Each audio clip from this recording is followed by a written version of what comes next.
Napa know-how. It's Love Your Car Month at Napa. And to show your car the love, get a Napa bucket for $2.99 and save 20% on almost everything you can fit inside, like car wash, car wax, and tire shine.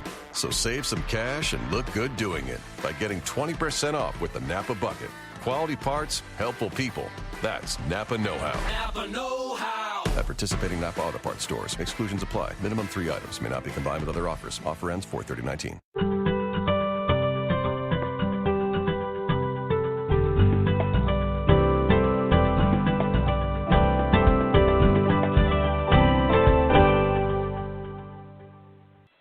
Welcome to Creating a Family. Talk about infertility and adoption.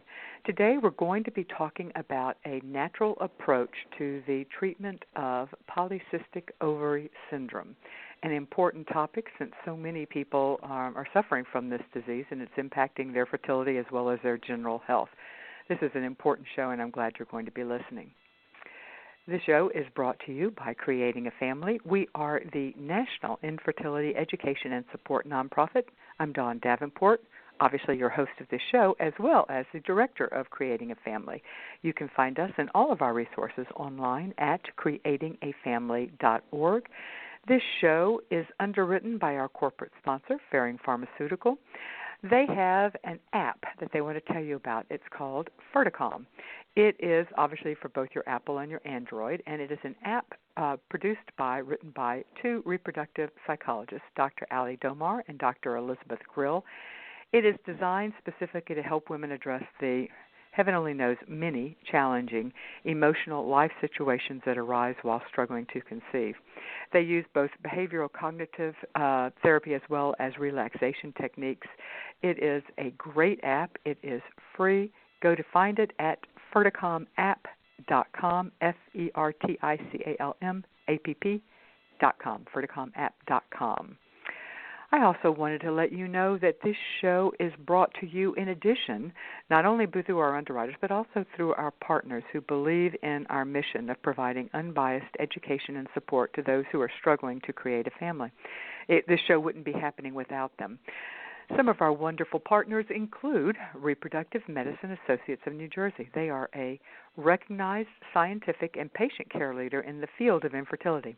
They have 10 offices and 21 physicians throughout New Jersey, and they maintain an IVF delivery rate well above the national average. We also have Cooper Genomics.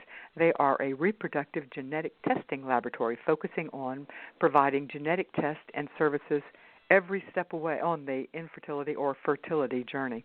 They offer carrier testing, PGS, PGD, non-invasive prenatal screening, and also those, as well as screening in early pregnancy.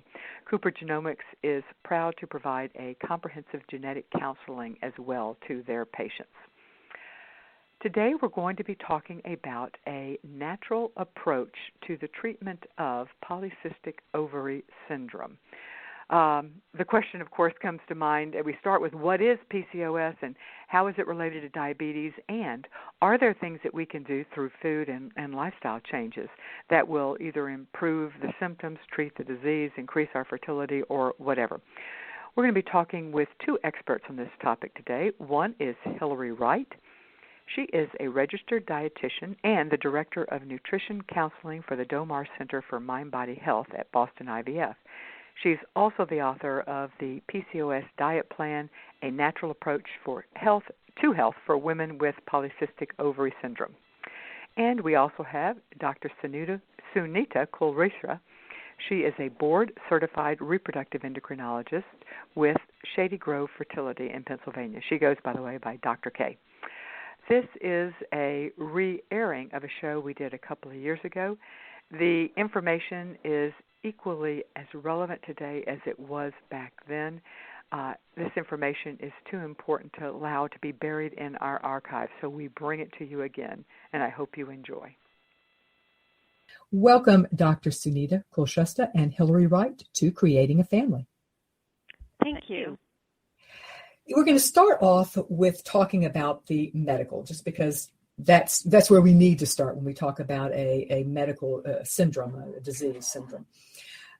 what, Doctor? You can tell me I could call you Dr. K, but I will Dr. call K, you. please feel free. Please, Everyone okay. does. All right, then, Dr. K. What is exactly PCOS, and what, more importantly, what are the symptoms? PCOS, also known as polycystic ovary syndrome, is actually one of the most common reproductive hormonal imbalances facing women, with up to about 7.5% of women being affected. It is a sort of constellation of a variety of different symptoms, but the classic definition is one where women have 2 of 3 possible diagnostic criteria. In order to be given the diagnosis of PCOS, a woman has to have 2 of the 3 following, and they are irregular periods and chronic anovulation is one. The second is polycystic ovaries on an ultrasound is the second. And the third is evidence of hyperandrogenism, or excess male hormones in the body. And that can be either through blood tests showing elevated male hormones, or actually looking at a woman with extra hair growth on her face, such as hirsutism, or hair growth in a male pattern. So if a woman can have 2 of those 3, she is considered as having polycystic ovary syndrome, or PCOS. And beyond that, there are a variety of other associated symptoms as well. There are lean women who have PCOS. There are obese women, so weight alone is not what we consider diagnostic criteria. There are women who, the classic definition is a woman who weighs 250, 300 pounds, has 3-4 periods a year, has extra hair growth and a little mustache or chin hair. But then there's also the lean patient who has no stigmata of those that we just spoke about. A question we often get is, what comes first, the weight or the polycystic ovary syndrome? Is it a chicken and egg thing? Because doesn't excess weight and fat cells also contribute to some of what would some of these symptoms? That's an excellent question. The fundamental biochemical abnormality in PCOS is what's called insulin resistance. And insulin is a hormone that is critical in numerous metabolic roles, having to do with glucose and growth and in body's metabolism. And with PCOS, women have enough insulin, but their body thinks there isn't enough because it's not functioning the way it should, and that's what insulin resistance is. As a result, the body therefore tries to produce even more insulin, and it's the insulin that therefore can increase the level of male hormones that can therefore act at the ovary, at the skin level. Obesity itself is also associated with insulin resistance. So if a woman who is normal weight is compared to an obese woman, a normal woman will have less insulin resistance. So obesity can exacerbate the symptoms of PCOS, but on the flip side, patients with PCOS have a metabolic resistance to losing weight. It's much more easier for a PCOS woman to gain weight compared to a woman without it, and also harder for her to lose weight. So it's hard to say exactly what comes first, but they kind of go hand in hand, and PCOS can make obesity worse and vice versa. We will hear things like, I'm glad you mentioned insulin resistance, but we also can read about terms like metabolic syndrome or prediabetes. How do they play into, are they one and the same as PCOS, or are they really totally separate things? It's a spectrum. So in a certain sense, it's the same physiological biochemical abnormality that can occur. In a certain sense, an early level is simple insulin resistance, as can be seen with PCOS. As it worsens, insulin resistance can lead to glucose intolerance, glucose impairment, and then to an extreme can lead to diabetes. Eventually, diabetes starts with insulin resistance, and then it ends up with insulin deficiency. Now, as far as PCOS, one of the risks of PCOS, apart from issues related to fertility, is that PCOS women are more likely to develop diabetes than age-matched, weight-matched controls. In fact, up to 7.5% of women with PCOS have borderline glucose levels and or diabetes. Gotcha. I'm glad you mentioned the fertility issue. Are women with PCOS, polycystic ovary syndrome, always subfertile? Not always. And so if we think about the definition of having two of the three factors, the one factor associated with PCOS that can affect fertility is the irregular periods, or chronic anovulation, as we call it. So women with PCOS can have infertility related to ovulation dysfunction. So normally a woman who ovulates monthly in a timely fashion has about 12 tries a year to try to get pregnant in terms of 12 ovulatory episodes. But in women who ovulate 3 to 5 to 7 times a year, they therefore have fewer opportunities to try to find sperm and egg exposure in a timely fashion. The other issue with other women who ovulate regularly is that it's easy to go ahead and monitor ovulation and then time relations so that people can have a greater chance of getting pregnant. When Right. a woman doesn't know when she's ovulating, sometimes it's harder to time things. That makes, yeah. Yes, you've got to have the sperm meet the egg, and if you don't know when the egg is going to be present, it's hard to make your timing. What Correct. type of doctor does a woman need to see if she thinks she may have polycystic ovarian syndrome? It depends if a woman is trying to get pregnant or not. And so if a woman has irregular periods, extra hair growth, issues related to weight, then she could start off with a primary care physician or an endocrinologist who can help manage the PCOS. If a woman is looking to get pregnant, then her best approach is to seek care from an obstetrician gynecologist or a reproductive endocrinologist and infertility specialist. Okay. And before we move to talking about kind of the heart of this show, which is dietary and lifestyle changes that might impact PCOS, I think we need to talk about what the medical options are for treatment as well. So, and I suspect that this depends, again, on if what symptoms are the most troublesome and if fertility is involved. But, well, let me back up a minute, because we've talked about fertility. But if a woman is not, either doesn't want children or has already had children or doesn't want them until in the future, does she need to worry about PCOS? Is PCOS really basically just a fertility disease, or are there other ramifications for it as well? There are other health consequences of PCOS apart from fertility issues. Women with PCOS, as we mentioned, are more likely to develop type 2 diabetes later in life. They're more likely to develop high blood pressure, increased cholesterol levels, associated coronary artery disease much later in life, obstructive sleep apnea. And so those are some of the cofactors associated with PCOS. On a practical level also, for women who do not ovulate regularly and do not have periods in a regular fashion, they are also more likely to the cells within the uterine lining leading to what's called endometrial hyperplasia or abnormal cells. So women with PCOS are also more likely to develop endometrial cancer if that lining continues to thicken up without shedding in a typical withdrawal bleed.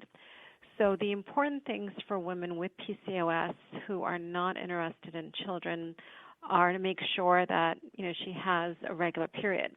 And there is a medication called Provera that can help women have periods as long as they're not pregnant. Of course, the most common reason for an irregular period in anyone, whether she has PCOS or not, is pregnancy. So the number one thing is to making sure that she's not pregnant, because again, PCOS women can get pregnant naturally.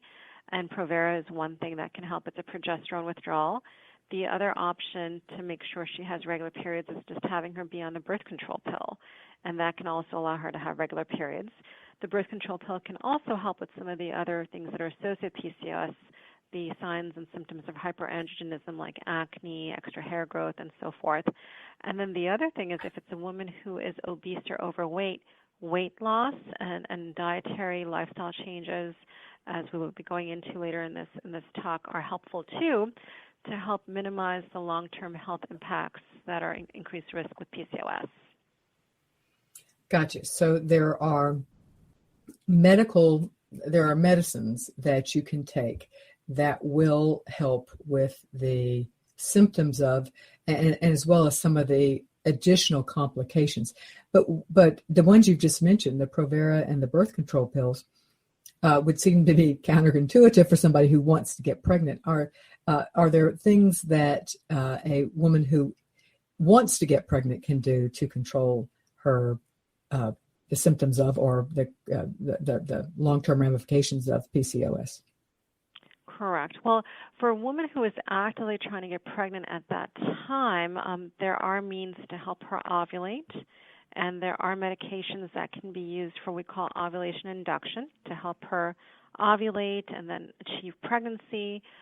These medications include clomiphene citrate, an oral agent that's used to help women ovulate, another medication that's available called letrozole, and the hormone injections FSH, and these can be done in conjunction with natural cycles and intercourse at home, or intrauterine inseminations, or IVF. In terms of other medications, there is also another medication that is used called metformin. Metformin can be used in women who are not trying to get pregnant and women who are trying to get pregnant, and metformin is what's called an insulin sensitizer. And there are other medications in this category as well that allow, again, the insulin resistance to decrease. Okay. All right.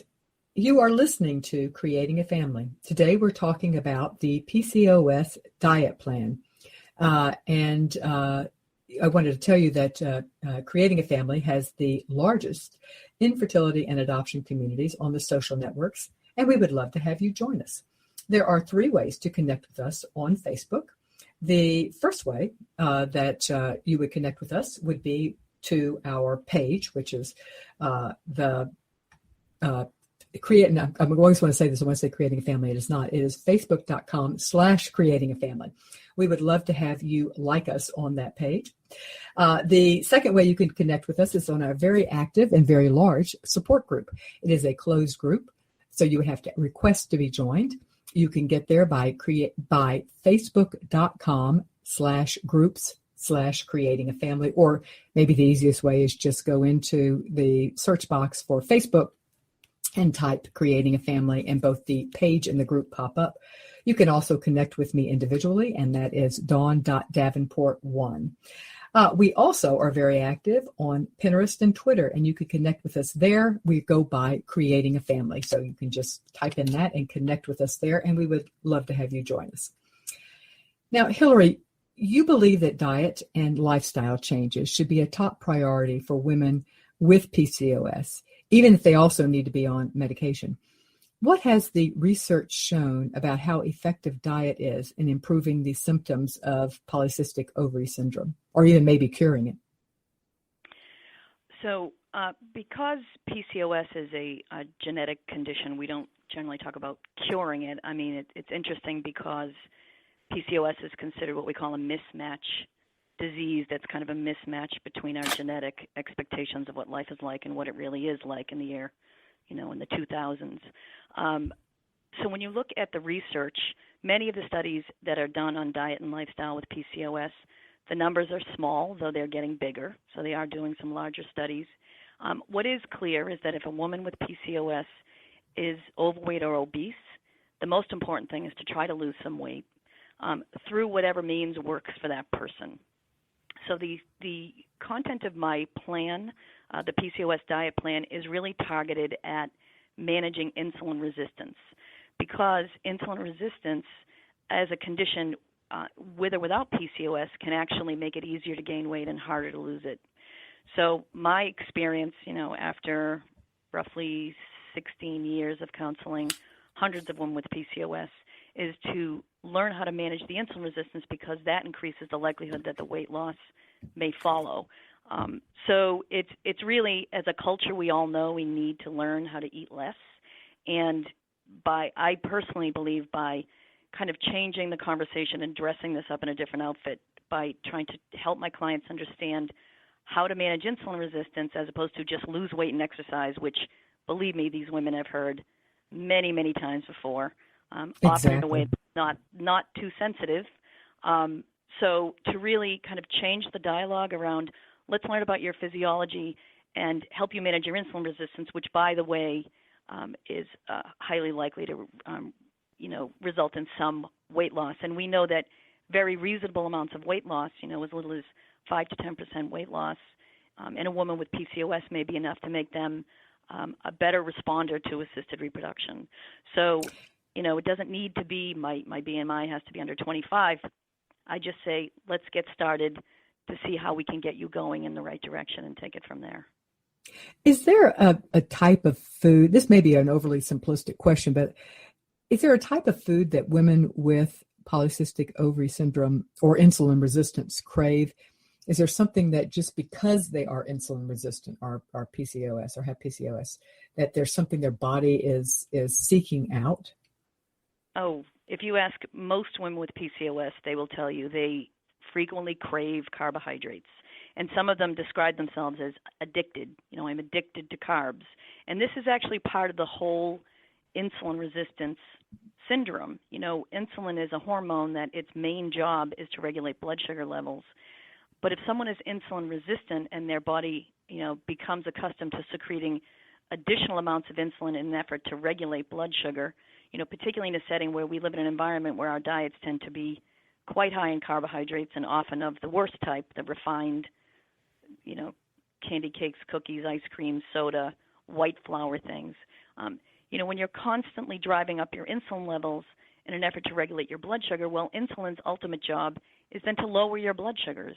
And our brain is very, very sensitive to fluctuations in blood sugar. So if your blood sugar goes low, after eating a lot of carbohydrates, you secrete a lot of insulin, your blood sugar, kind of plummets down, your brain picks up on that, and your brain knows what will bring your blood sugars back up. And as I tell my patients, it's not cucumbers and it's not chicken. It is sugar or carbohydrates. So many of these women feel hopeless about the weight loss prospect because they feel like they're craving carbs all the time, and they constantly hear that carbs are bad for you. So again, I try to change the dialogue and clarify the mess that the whole carbohydrate discussion has become. That said, it's about the two Qs. It's the quality of the carbohydrate you're eating and the quantity that you're consuming in any one sitting. So it's not about, just because too much carbohydrate, particularly the refined kind, is not good for you, doesn't mean you take it all out.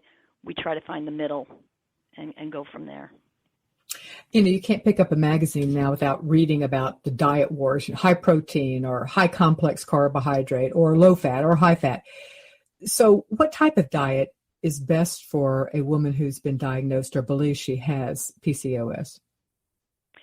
So the bulk of the evidence so far, and this would actually, I would support this in my experience, is that a diet that is more moderate in carbohydrates. So again, now, whereas currently the average American diet, the carbohydrate percentage of calories could go as high as 65%. Women with PCOS, again, we assume some underlying insulin resistance that will be worse if a woman is overweight and sedentary. But that carbohydrate number ideally would be lower for women with PCOS, maybe 40 to 45%. So again, it's not taking it all out. So many of the fad diets currently are really over-reducing the carbohydrates, and A, it's unsustainable, and B, it's not healthy. Because if you eat fruits and vegetables and whole grains, as opposed to white flour and too much juice and refined carbohydrates, nutrition quality-wise, they're two totally different foods. So in order to be comfortable eating less carbohydrate, most women will find they need to eat a little more fat and more protein. Again, it's not high fat, high protein. It's trying to find that middle ground. And in my book, the first option I outline is what I call a balanced plate. People are very familiar with this, where you take a plate. Ideally a salad plate these days is what dinner plates were when I was a kid. So a smaller plate, line drawn down the middle. Instead of half of that plate being a big pile of starch or a big steak, we would ideally cover that with non-starchy vegetables. Have about a quarter of your plate be some sort of a healthy protein, ideally including some plant proteins as well. And then still preserving a quarter of that plate for some sort of a nutrient-rich starch, be it brown rice or sweet potatoes or legumes, beans, quinoa. So it's about finding that middle ground where you can go and live there, not go and visit temporarily, because there is no golden ticket at the end of a over-restrictive diet that says now that you suffered like that, you won't gain the weight back. Unless what someone is going to undertake is something that they can live with, permanently, then it's really not worth, depriving yourself and just rebounding several months later. So what you're saying is a balance of, which is not all that different, is it, from what the government's dietary pyramid, they don't even call it a pyramid anymore. What do they call it? Their whatever the shape is. Isn't that Choose My Plate? The choosemyplate.gov is a much better representation to get people eating this way than the old food pyramid was. Because if you remember the old food pyramid that kind of emerged in the wake of the low-fat late 80s, early 90s, they made the base of the pyramid grains, which in hindsight was not a great idea. But the in our modern culture where carbs, we keep vacillating from low to high, low to high. So the fat issue was a 2Qs issue as well. In the end, it turned out to be about the quality of the fat and the quantity. With the carbohydrates, many of the paleo-type approaches, and there's another one I read recently about the bulletproof diet plan, they over-restrict carbohydrates, which ignores the reality that carbohydrates are the primary fuel for the human body.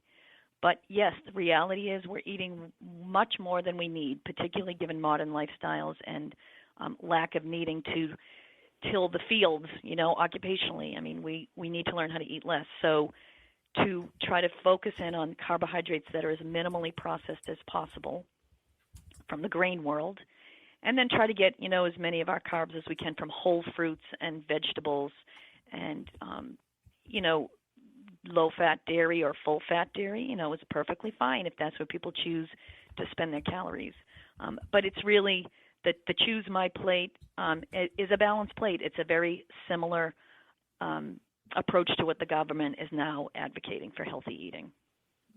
Is it better to eat my grandmother used to say, 3 square meals a day and don't snack.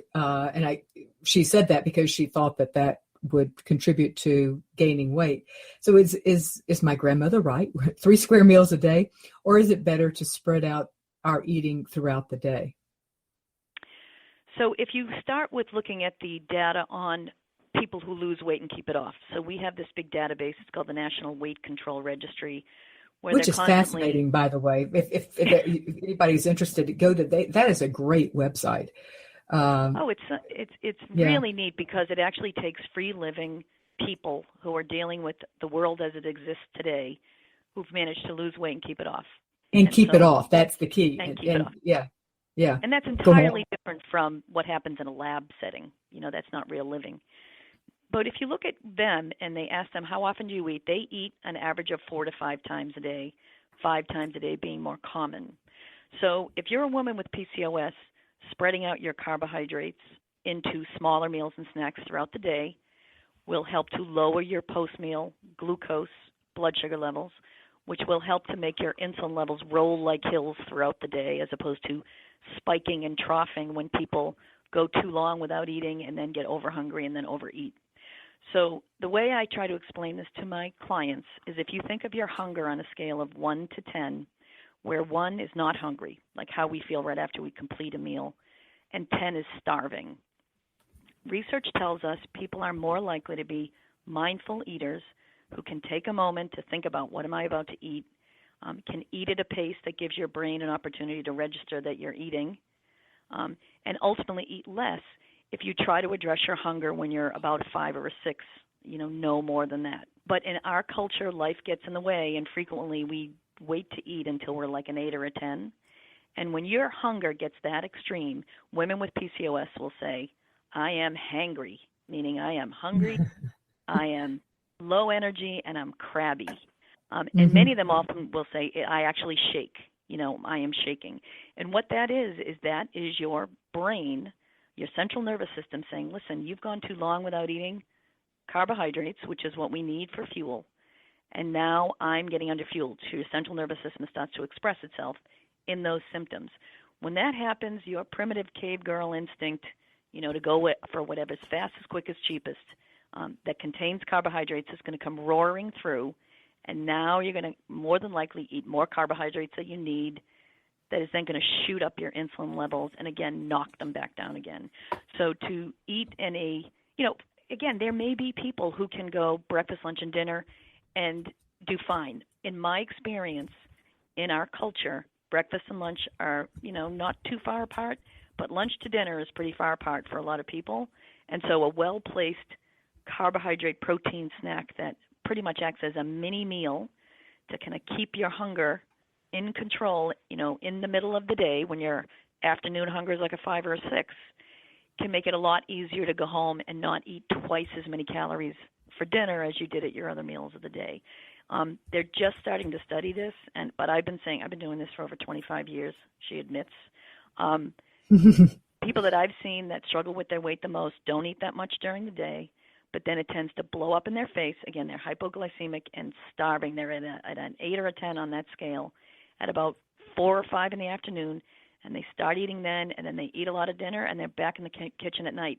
There is something about this eating pattern of eating too much later in the day when your body is about to go into slumber mode that, in my experience, encourages weight gain. And we're starting to see some studies popping up here and there looking at not just what you're eating, but your food distribution. How are you spreading it out over the day? Because we now realize that does indeed affect your physiology, your hormones, your insulin levels, your hunger levels, and that in turn affects what you choose to eat. Well, I probably know the answer to this, but I'll ask it anyway. I've been reading quite a bit lately on the intermittent fasting and the advantages supposedly of intermittent fasting, and that can take any number of forms. It can be 1 day a week, or it can be making certain that each day you go 16 hours or 13, 14 hours, whatever it is. What is your opinion on how intermittent fasting would affect either insulin resistance or a woman with PCOS? What's interesting is actually right now I'm speaking to you from my job at the Dana-Farber Cancer Institute in Boston, where I work part-time, and this intermittent fasting also comes into the conversation when it comes to cancer risk reduction, anti-aging, slowing down aging. It's kind of in there in a lot of places. It is. I've certainly read it with the slowing down aging, and I guess I have heard about it now that you're saying with cancer as well. Yeah. Go ahead. It's interesting. It's interesting. Eating is an oxidative function. There are things that the body does when we eat. It's interesting, but again, is it sustainable in the long term? I don't worry about healthy people otherwise, fasting here and there. But, again, when people do something to change their energy balance, that's the difference between the calories they consume and the calories they burn. When they do things to change their energy balance, it's the change that's causing the outcome. Not, again, like going through this is going to give you some golden ticket at the end. That means now you can kind of go back to doing what is more comfortable, what you feel you can routinely, by default, live with. So I don't have anything against it. I think it's interesting. I think the data is interesting, and I think if somebody can do that and it produces some results and they can stick with it, healthy humans can tolerate that kind of thing. Is it a long-term solution? I would say for most people, I don't think so, because I don't think it's that sustainable approach that people need to learn to live with. So, modifying your diet and lifestyle to manage PCOS really is about changing your default way of interacting with food and activity in your lifestyle in a way that you can live with, not, temporarily for a period of time, as long as your enthusiasm and your willpower hold out, because we know by, genetic phenotype, human beings don't possess a lot of willpower when it comes to food. It was never favorable for human survival. So, we need to just I thought be that realistic. was an interesting part of the book, because you're right. There's an evolutionary thing in here too. Evolution plays a role here of how we're constructed and our need for food. It's and you have to acknowledge that when you're any type of eating style, be it a diet or whatever. You are listening to Creative. Okay.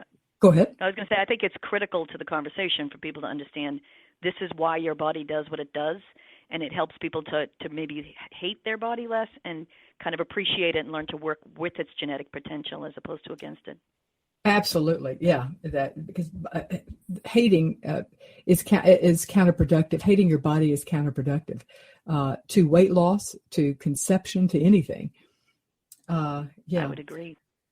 You are listening to Creating a Family, talk about infertility and adoption. We are so glad to have you with us today when we're talking about the PCOS diet plan. We primarily keep in touch with our audience through our weekly e-newsletter.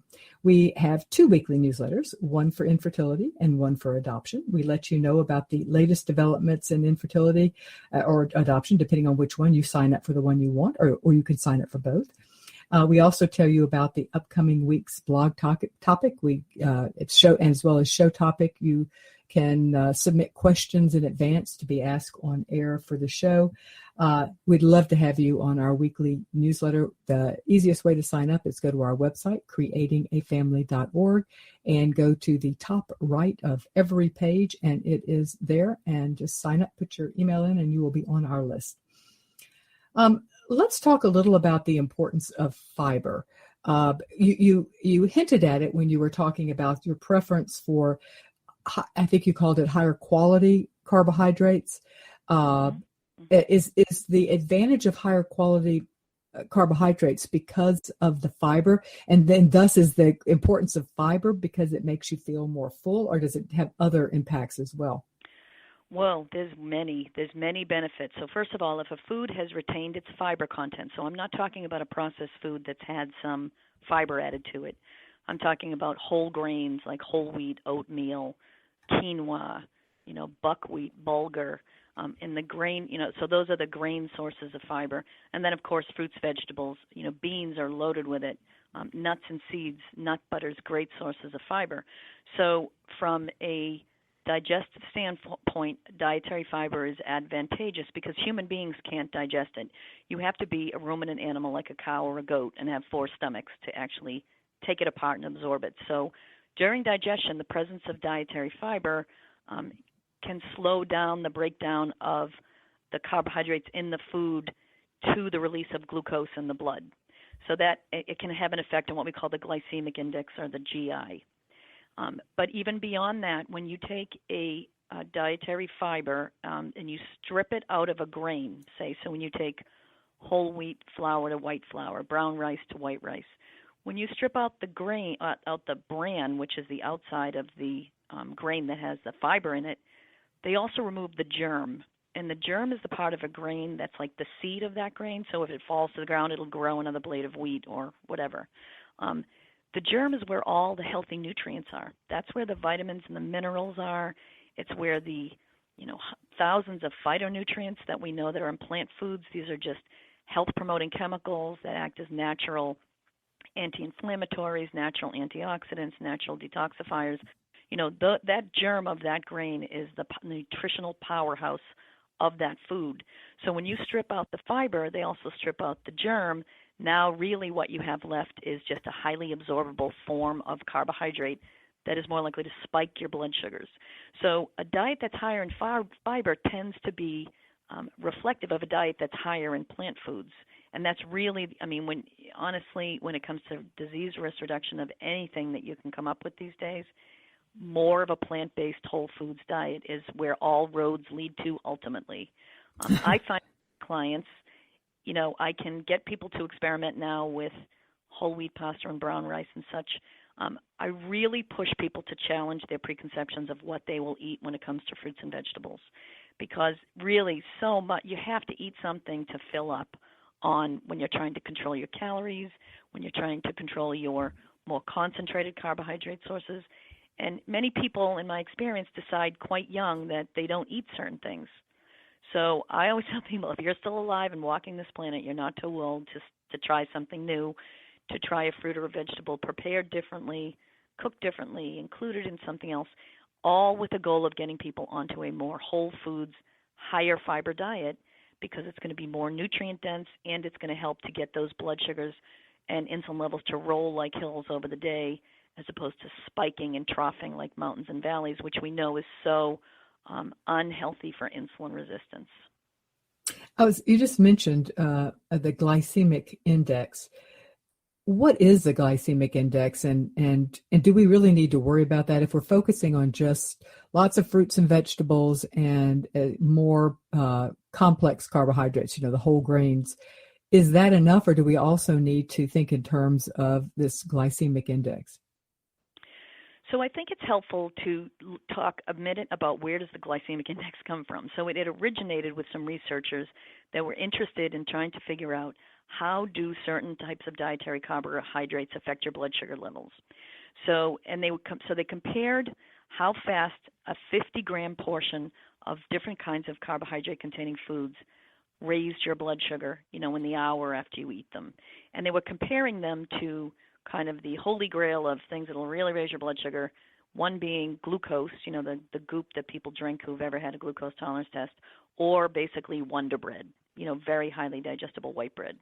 So if these foods have a glycemic index of 100, and then you eat a 50-gram portion of brown rice and it raises your blood sugar 55% as fast as Wonder Bread, then they'll say brown rice has a GI of 55.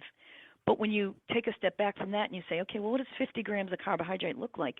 There are some foods that we can easily eat a 50-gram portion. So if you get a big deli bagel, that's probably 55 grams of carbohydrate. The people they tested, I should say, were not diabetic, and they had been fasting overnight, so they would just have them wake up and eat 50 grams of carbohydrate and then test their blood sugar. The interesting thing, though, is there's some bad information that came out of that, because many people looking rawly at the GI would say, you know what, you can't eat carrots and you can't eat watermelon. Yeah. Their GI is too high. And so what is important to remember is that to get 50 grams of carbohydrate worth of carrots, you have to eat 1.5 pounds. That's like 1.5 bags of carrots. I've never in 25 years seen anybody get up and eat a bag of carrots for breakfast. Maybe a horse, but not a human. So Harvard School of Nutrition came out with this other system called the glycemic load, which is the GI of a food times a usual portion equals the glycemic load. And when you do that, you get very reasonable numbers on things like carrots and watermelon. So to your question, I think to focus on another set of numbers can be helpful to some people, but overwhelming to others. The way I encourage it in my book and with my clients is to say, listen, if you take a carbohydrate from nature, like whole grain to white flour, corn to high fructose corn syrup, even a whole fruit to juice, when you process a carbohydrate prior to eating it, it's like it pre-digests it. There's that much less work that your body has to do on the inside to finish off the process and raise your blood sugar. So again, if people go more towards the whole foods, really experiment more with these whole grains, these alternative grains that are much easier to come by than they used to be. In the old days, we had to go to a food co-op to get them. Now they're everywhere. Really start experimenting with these things and really get serious about cutting out the refined carbohydrates and the processed carbs. I mean, soda is so toxic for anyone with insulin resistance, women with PCOS included. White flour, processed foods, sweets, they just constantly jack up your blood sugar and your insulin levels in a way that can make it near impossible to lose weight because, to the doctor's point, insulin does a lot of things, but it also makes, not only does it make people hungry, it makes them store energy, particularly in your belly. So if your insulin levels are constantly jacked up because you're eating a lot of refined carbohydrates throughout the day, that means you have a lot of circulating insulin that not only is storing fat in your fat stores, particularly in your belly, that dreaded belly fat, it actually stands outside your belly fat like a guard and says, I'm keeping it. You can't have it. So many women find on conventional, whatever diet they've taken on, if it doesn't additionally manage your insulin levels, you may have trouble losing weight. So again, it goes back to my original point of let's dress this up in a different outfit. Let's talk about managing insulin resistance, and the weight loss should follow, as opposed to pulling out everybody's baggage about weight loss. It's like we all have a closet in our brain of what immediately comes tumbling out when you start saying diet and exercise. Let's just change the dialogue. I think it makes a big difference. Does a woman's diet recommendations change if her main goal is to get pregnant versus, long-term health? Is there anything that you're saying that you would do different for? Does she need to lose weight quicker, for instance? I'm not necessarily speaking about, increasing folic acid and things like that. I mean, if her goal is to get pregnant, would you change anything that you have just said if that's her primary goal?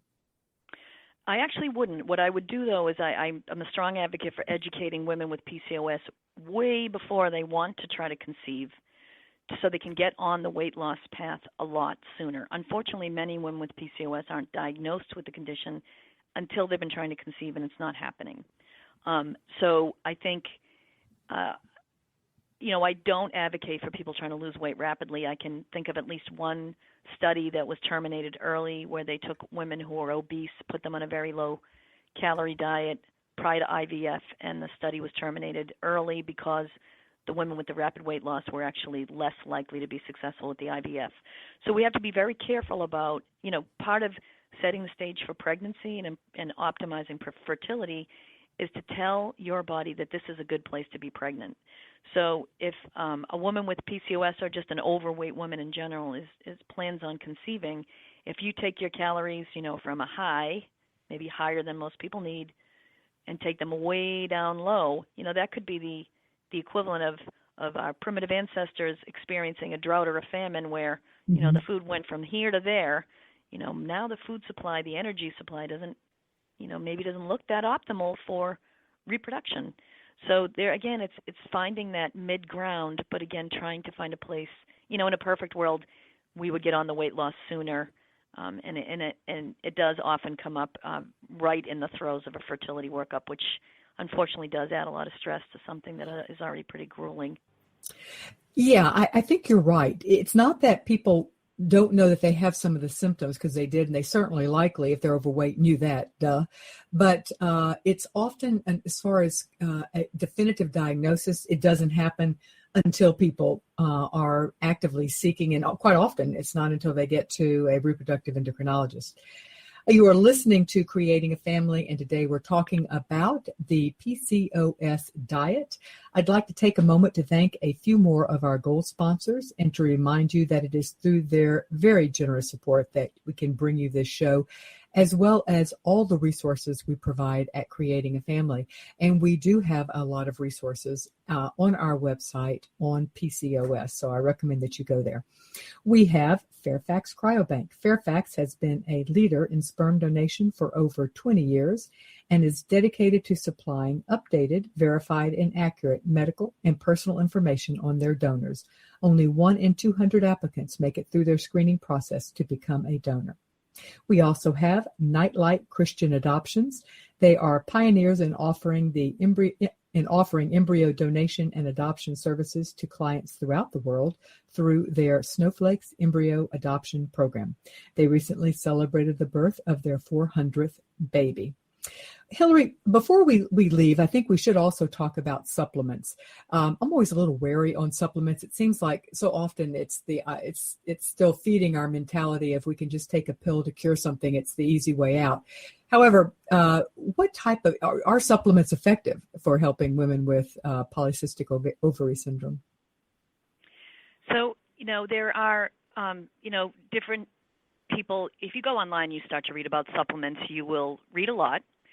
The 3 that really come to mind in terms of really worth considering with a diagnosis of PCOS are vitamin D, fish oil, unless somebody is a big fatty fish eater, and then inositol. So we can hit on those one at a time. Vitamin D insufficiency or deficiency, we know, is very common. Anyone who lives above the latitude of Atlanta, Georgia, Los Angeles doesn't get enough year-round sun exposure, and if we wear sunscreen, as we're encouraged to reduce skin cancer rates, that blocks vitamin D synthesis. We know that, like most chronic diseases, there is an element of inflammation in PCOS and insulin resistance, and vitamin D acts in part as a natural anti-inflammatory. So there is some research to suggest that having adequate vitamin D levels may help with insulin resistance and some other aspects of PCOS. So it's really a matter of simply getting a vitamin D test through your primary care doctor or your reproductive endocrinologist, and then supplementing as needed to get to a healthy level. So that how much vitamin D is needed will vary from person to person based on their own individual circumstances. Let me stop you there because I have a question. I have been reading that the research is not really supporting that vitamin D or vitamin D3 supplementation is actually effective. I mean, I think that people are concerned about the levels, but that supplementation, because the other way you can get it is through sunlight. Have you been reading any of that research, and kind of what's the Yeah. current thinking on that? So my feeling about that, because I've read this the same, that it's basically people are supplementing based on research suggesting that low vitamin D levels may increase some health problems. So not just women with PCOS have other health concerns to consider, such as cancer risk, heart disease, and so forth. So you're correct in that the studies don't consistently show that supplementation makes a difference, but because it's such an easy thing to correct, and it's really safe to try to correct vitamin D deficiency, given that low levels appear to be potentially problematic, in my mind, it just makes good sense to try to correct it, again, to at least get to a normal level. So that's why I don't blanket make recommendations for vitamin D without knowing what somebody's blood levels are. So it's sort of trying to level the playing field in case research down the road shows more benefit. But what is clear is that human beings historically had a lot more year-round skin exposure. We kind of evolved closer to the equator, so human bodies are supposed to have more vitamin D in them. So again, because it's safe to vitamin D supplement, within reasonable levels, that I just feel like it's worth hedging your bets and correcting any deficiencies. What about the idea of just going outside for 15 minutes and trying to aim for 15 minutes of non-sunscreen exposure to the sun? Mm-hmm. That can certainly contribute to vitamin D levels during the times of year where the sun is close enough to the earth to synthesize. So, for example, here in the Northeast, where we are, even if you're out in the sun in the winter, the sun is too far away to really synthesize a lot of vitamin D. So it could be that some people do absolutely fine in the times of the year when the sun exposure is more common, and that, people in general, vitamin D levels tend to be lowest in March and highest in August, and clearly, there's a tie-in to sun exposure. Okay. All right. Now, then you mentioned the other one's fish oil. So, in a perfect world, fish is a great, healthy part of anyone's diet. And in theory, if someone eats, 8 to 12 ounces of fatty fish like salmon, mackerel, sardines, herring, in the course of a week, they will get enough omega-3s, which are very anti-inflammatory. Because there is an inflammatory element to PCOS, if someone is not a fish eater or doesn't prefer those fishy kind of fish that are higher in oil, they can take fish oil supplements. Again, we don't have a lot of research telling us that fish oil supplements, improve fertility, correct insulin resistance, but if we look at it, in total, fish oil supplements are generally considered safe for most people, and that it's, again, it's sort of a hedging your bets as we await more randomized control trials on the effect of, omega-3s. But, in a perfect world, we would all eat more fish, which would be nice, but some people don't like it or can't afford it. Mm-hmm. Or don't know how to fix it. Yes, all right. What was definitely a skill there. Yeah. The last supplement I wanted to mention is myo-inositol. My Can you personal spell preference that? So, Can you spell it? so the base compound is called inositol, inositol. So, inositol comes in different forms. The most common ones being myo-inositol, it's MYO-inositol, or D-chiroinositol, that's D-CHIRO. So in the body, inositol is something that we can get from food. It's found mostly in fruits, beans, grains, nuts, but it's also made by the human body. And inositol does have a role to play in enhancing the cell's sensitivity to insulin and may help to regulate hormones. There's also been some research in women on PCOS looking at egg quality and inositol, and there seems to be, something there. So my personal preference is a product called Ovasitol. It's Ovasitol, which is made by a company called Theralogics. And the reason why I like this product is because it provides inositol in a 40-to-1 ratio of myo-inositol to D-chiroinositol, which is a ratio that's naturally present in the body. So this product comes in little packets. Each one contains 1,000 milligrams of myo-inositol and 25 milligrams of D-chiroinositol that you're instructed to take twice a day. It's in a powdered form, so it dissolves quickly. It really has no taste to it. And so it's one of those things that this 2,000 milligrams myo-inositol to 50 milligrams of D-chiro, some recent research suggests that that is more effective at promoting insulin sensitivity and helping to regulate hormones in women with PCOS. Okay, excellent. And what about, I mean, no discussion of lifestyle or diet is going to be complete without our favorite exercise. So have there been any research that would indicate, I mean, you can lose weight through diet or exercise or through a combination. Does it really matter if you're losing the weight? Is that what's important, or has the research shown that exercise has a separate benefit other than making it easier to lose weight? Yeah, yes. I mean, if we go back to the National Weight Control Registry, which we discussed earlier, the vast majority of people who've lost weight and kept it off utilize both diet and exercise strategies. So exercise is important for weight loss. It's critical for maintenance of weight loss because not only does it burn calories, but it also helps you to maintain your muscle mass, and muscles are like big glucose sponges. So the more muscles people have, the more effectively they'll be able to clear glucose or blood sugar out of the blood. But another interesting issue with just looking at the issue of insulin resistance, so again, with or without PCOS, insulin resistance improves naturally with physical activity. So inside our cells is this protein called glucose transporter 4, or GLUT4 for short. And so while the insulin unlocks the cells, this protein goes to the surface of the cell and kind of yanks the glucose out of the blood and into the cells. And the trigger for the release of glucose transporter protein is physical activity. So there are studies that have shown that even without weight loss, people who are pre-diabetic who start to exercise are less likely to go on to develop diabetes, even if they don't lose weight. So as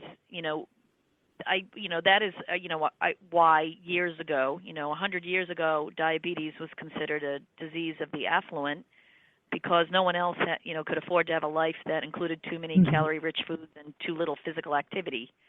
So exercise is a really important component of sensitizing cells naturally to the action of insulin, which is really what it's all about. PCOS is about trying to reduce circulating insulin levels because that excess insulin tends to aggravate the hormonal dysregulation that underlies this condition.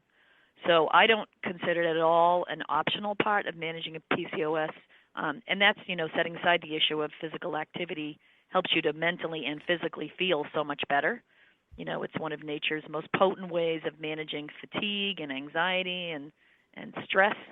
So, you could make the argument endlessly for including physical activity in the diet, and that would include, by the way, ideally at least 2 episodes of strengthening activity somewhere in the course of a week, in addition to the cardio that women seem to be better at. It's the strengthening activity that we sometimes need more of a nudge.